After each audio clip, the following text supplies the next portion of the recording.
And that's the lay of it this time.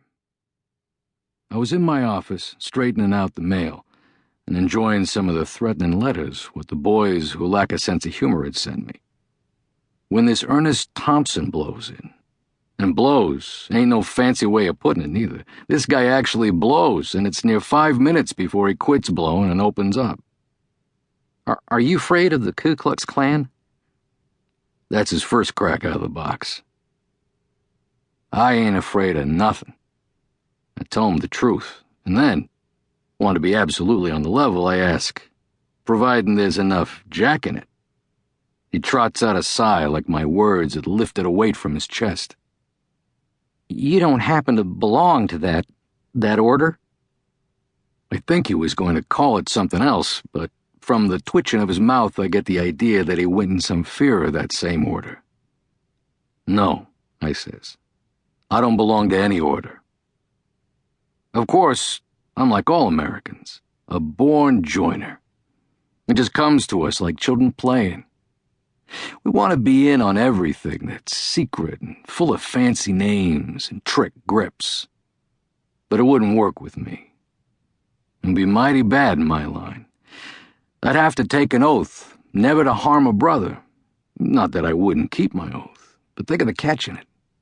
I might just be drawing a bead on a lad when I'd spot his button, then I'd have to drop my gun. Of course, that ain't so bad, but that same lad mightn't be wise that I was one of the crowd and, Bluey, he'd blow my roof off. No, I like to play the game alone. And that's why I ain't never fallen for the lure of being a joiner. Well, this lad must have had the idea that half the country belonged to the Ku Klux, and that the other half went about in fear of them. For when he finds out that I don't belong, he beams all over and pump handles me a couple of 100 times.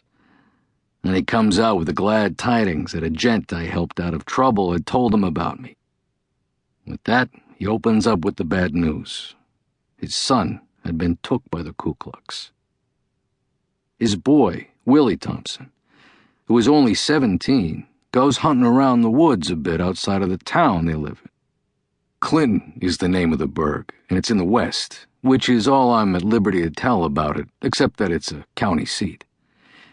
Well, Willie stumbles across a bunch of the Klan and sees them tar and feather a woman, and what's more, he recognizes some of the Klan, this boy having an eye for big feet and an ear for low voices. It appears that this woman had sold liquor to a member of the Klan, who told her his poor old father was dying. You see, her husband run a drugstore. Now, wasn't that just too sweet of the boys? Of course, they checked up a lot of other things against her, too, and gave her warning to leave town in 24 hours. Yep, they gave her all those little courtesies, what a lady should expect. But the real secret of the story goes that one of the lads of the nightshirt brigade was in love with the woman and wanted to get hunked because she couldn't see him a mile. Now that's Ernest Thompson's side of the story, and not mine. But at all events, the town of Clinton was pretty well stirred up, and some of the Klan were actually in jail for as much as 10 minutes. But when the trial came off, this Willie Thompson had been kidnapped.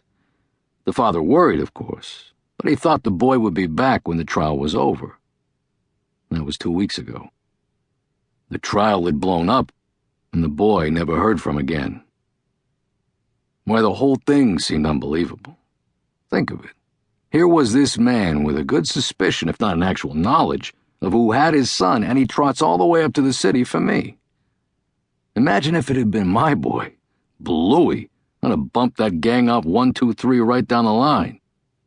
But this lad was scared stiff. If he made a break to the authorities, he got a threatening letter, and, well, here he was. But he made his offer a very alluring one, a good, fat check, for this Thompson was a wealthy farmer.